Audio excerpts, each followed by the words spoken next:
Bonsoir, merci Benoît. J'étais effectivement un peu surprise que Benoît me vous voit.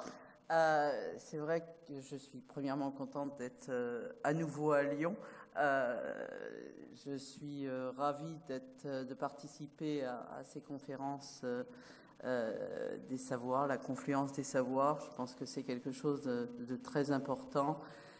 Et pour la thématique de ce soir, j'avais envie de parler de la mondialisation des infections parce que je pense que le VIH-Sida en a été un bel exemple de nous faire réaliser, puisque moi j'ai commencé ma carrière dans les années 70 à une époque où en fait, eh bien, on pensait bien naïvement dans les années 60 que le XXe siècle, au milieu du XXe siècle, serait la fin des maladies infectieuses, comme le montre cette phrase de Burnett en 1962, avec la découverte dans les années 40 de la pénicilline et suivi de bien d'autres antibiotiques, le développement de nombreux vaccins,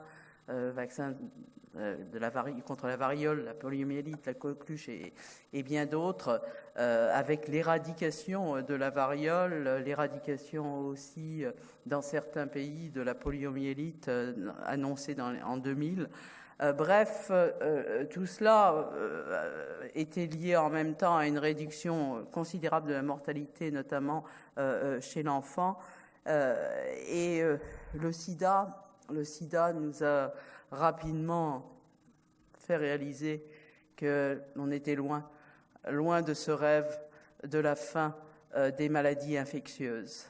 Vous l'avez rappelé, Benoît l'a rappelé, 1981, les premiers signes alarmants d'une épidémie émergente publiés dans ce journal du CDC par nos collègues cliniciens américains.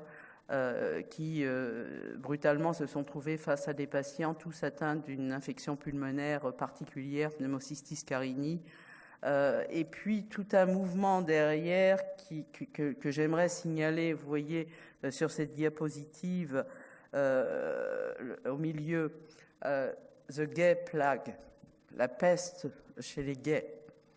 Ça a commencé très très mal, ces années SIDA du début des années 80, avec finalement ce que on en porte toujours le poids aujourd'hui sur les épaules de la discrimination, de la stigmatisation vis-à-vis d'un certain nombre de populations, dont la population gay. Et c'est pour ça que Benoît le disait, c'est vrai que j'essaye de mener ce combat avec bien d'autres contre cette stigmatisation des populations. Vous voyez sur cette diapositive aussi le cri du cœur aussi des personnes touchées par cette maladie AIDS. Nous avons besoin de la recherche, nous n'avons pas besoin d'hystérie. Je pense que c'était un cri du cœur très important et qui est toujours d'actualité aujourd'hui. J'en dirai un mot tout à l'heure. Et c'est vraiment à partir de ces premiers signes alarmants qu'il y a eu une mobilisation des chercheurs, par les cliniciens, par les épidémiologistes et par les patients eux-mêmes. Alors, Benoît l'a dit, voilà, nous aussi à Pasteur, on a été mobilisés par nos collègues cliniciens, Françoise Brun-Vézinège, Christine Rouziou et Willy Rosenbaum, qui sont venus vers nous en disant, voilà, on a les premiers cas en France de cette maladie. Est-ce que vous pensez, vous, les rétrovirologues, que le premier rétrovirus humain HTLV, responsable de leucémie T chez l'adulte, peut être l'agent responsable de cette maladie nouvelle? Et si je montre cette diapositive, ça n'est pas pour rappeler finalement cet article de Science publié il y a, ça va juste faire maintenant 32 ans. C'est aussi pour faire passer le message suivant. Dans la recherche, quelle que soit la pathologie, faut certainement pas partir avec des idées en tête, partir avec des dogmes dans la tête, car nous ne pensions pas que leur hypothèse était la bonne.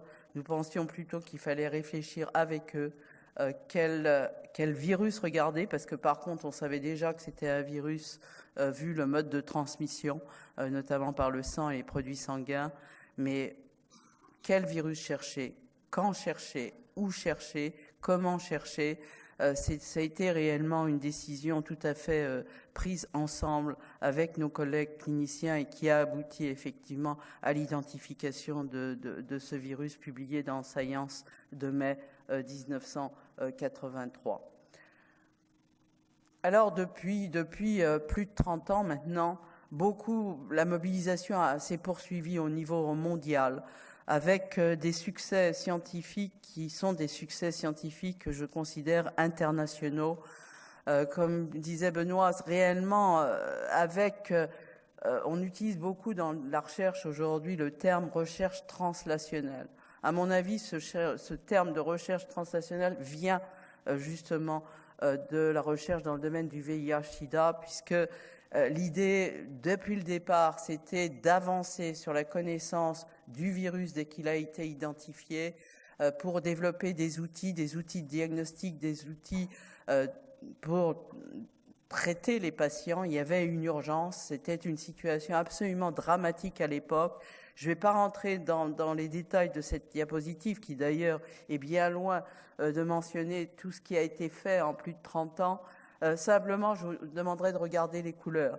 Le bleu, pour être simple, c'est ce qui est recherche plus fondamentale. Le vert, c'est le développement de traitement. Le rose, c'est tout ce qui est prévention. Et vous voyez qu'à partir de la recherche fondamentale, il y a eu effectivement développement d'outils pour le diagnostic, d'outils pour les traitements, d'outils aussi de prévention, puisque j'aime à rappeler que dès 1994, nous savions que les antirétroviraux, c'était aussi la prévention. C'est la première preuve avec la prévention du virus de la maman à l'enfant, la transmission de la maman à l'enfant dès 1994.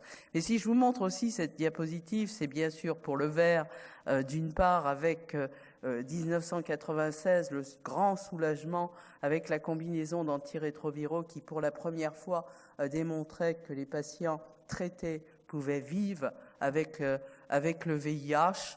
Mais vous voyez aussi, et c'est là mon autre message sur cette diapositive, que bien que depuis 1996, on ait cette nouvelle ère du VIH sous antirétroviraux, on revient maintenant au bleu avec la recherche fondamentale qui est nécessaire et qui est plus que jamais urgente. J'en dirai un mot dans un instant. Ce que nous a appris aussi le sida, c'est que ce que l'on savait depuis Louis Pasteur, c'est que les agents infectieux n'ont pas de frontières.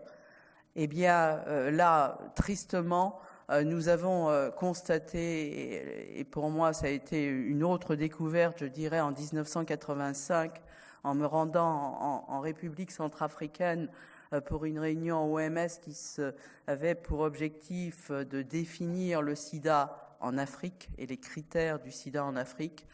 Eh bien, là, en même temps, avec d'autres collègues, j'ai découvert la situation en Afrique, en visitant les hôpitaux, en voyant que malheureusement la majorité des malades à cette époque-là dans les hôpitaux étaient en train de mourir du sida, qu'il n'y avait rien.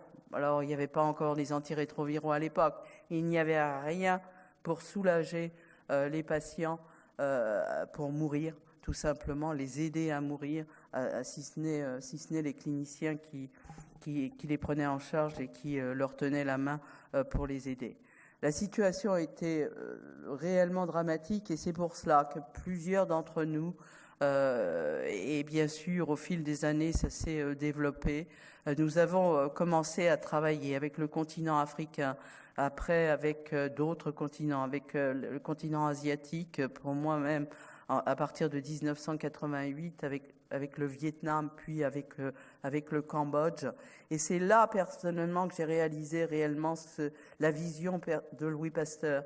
Même si je travaillais à l'Institut Pasteur depuis le début de ma carrière, c'est réellement avec ce VIH-Sida, avec ce que j'ai pu découvrir dans ces pays à ressources limitées, Ce que voulait dire Pasteur lorsqu'il disait que la science n'avait pas de frontières et que la connaissance, justement, le savoir, appartient à l'humanité entière et c'est que la flamme qui illumine le monde.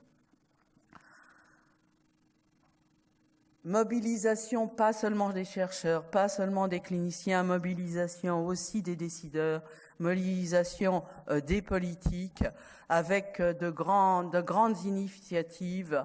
Et sur cette diapositive, j'en ai entouré certaines en rouge, notamment la décision de créer le Fonds mondial pour lutter contre pas seulement le sida, mais les grandes maladies de la pauvreté, la tuberculose et la malaria. Le programme de Bush aux États-Unis, le programme qu'on appelle PEPFAR, qui a été mis en place dès 2003. 2006, UNITAID qui a été créée suite à la décision par Jacques Chirac de créer une taxe sur les billets d'avion pour justement aider la lutte contre le VIH-Sida, en particulier au départ les enfants atteints de l'infection VIH et la prévention de la transmission de la maman à l'enfant du VIH. Et dès 2000, vous voyez que parmi les 8 objectifs du millénaire des Nations Unies pour éliminer la pauvreté, eh bien l'un des objectifs était lui-même combattre le VIH-Sida dans le monde. Et ça, c'était une décision extrêmement politique, mais extrêmement importante pour les progrès que l'on a vu, qu'on voit aujourd'hui.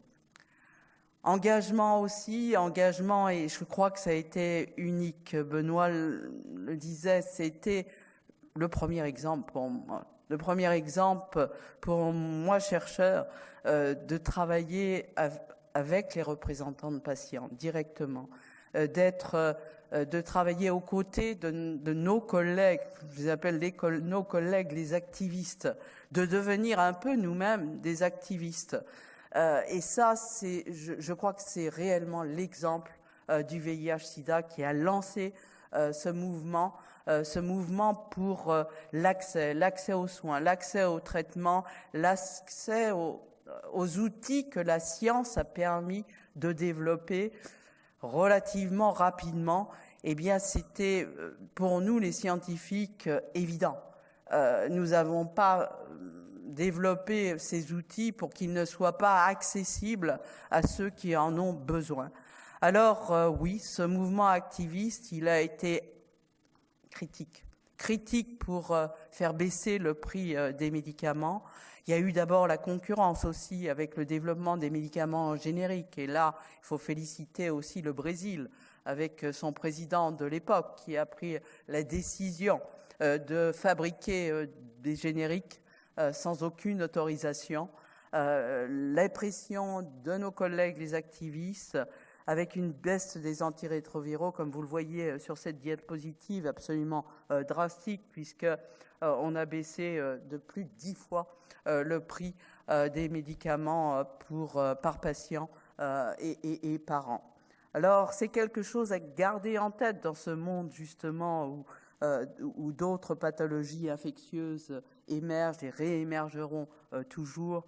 C'est, à mon avis, une des leçons du VIH-Sida. Grâce à tous ces efforts, grâce à cette mobilisation internationale, depuis 1996, on assiste à une réduction du nombre de décès de personnes vivant avec le VIH dans le monde. Vous le voyez, on a évité plus de 4 millions de morts, 30% de réduction de morts du sida depuis 2005. Vous le voyez aussi, une réduction aussi du nombre de personnes qui vivent avec le VIH de 38% depuis 2001. Et on peut dire merci justement à ces antirétroviraux qui permettent à la fois aux patients de vivre avec le VIH et aussi de prévenir l'infection. Nous savons aujourd'hui que traiter, c'est aussi prévenir. Il faut pourtant tester, traiter le plus tôt possible. C'est un bénéfice individuel, c'est aussi un bénéfice collectif. Les outils de prévention et les antirétroviraux aujourd'hui font partie de ces outils de prévention. la recherche a démontré l'efficacité d'un ensemble d'outils de prévention. Il faut les associer les uns avec les autres. Bien sûr, l'éducation pour un changement de comportement. Bien sûr, l'information, les conseils, le dépistage. Bien sûr, l'utilisation de préservatifs, le traitement des maladies sexuellement transmissibles, le traitement des addictions, la réduction des risques. Bien sûr, la circoncision. Mais vous voyez aussi sur cette diapositive qu'au cours de ces dernières années, on a démontré clairement que des antirétroviraux mis dans des gels pouvaient prévenir l'infection des femmes, par exemple, exposées au virus. Bien sûr, on a montré aussi que le traitement précoce d'un partenaire infecté par le VIH, s'il était traité très tôt, pouvait réduire le risque d'infection de 96% à son partenaire non infecté. Plus récemment encore, la PrEP, ce qu'on appelle la PrEP, c'est-à-dire la prévention en traitant avant l'exposition au virus, dans plusieurs essais, dont un essai en France, l'essai Hypergay, eh bien, les homosexuels, s'ils prennent à leur demande des médicaments juste avant la relation sexuelle qui peut être à risque, eh bien, il y a 86% de réduction du risque d'infection en utilisant justement un traitement antirétroviral en prévention. Donc, tous ces outils sont efficaces. Le problème, c'est l'utilisation de ces outils et l'adhérence à utiliser ces outils. Sinon, eux-mêmes ont fait leurs preuves.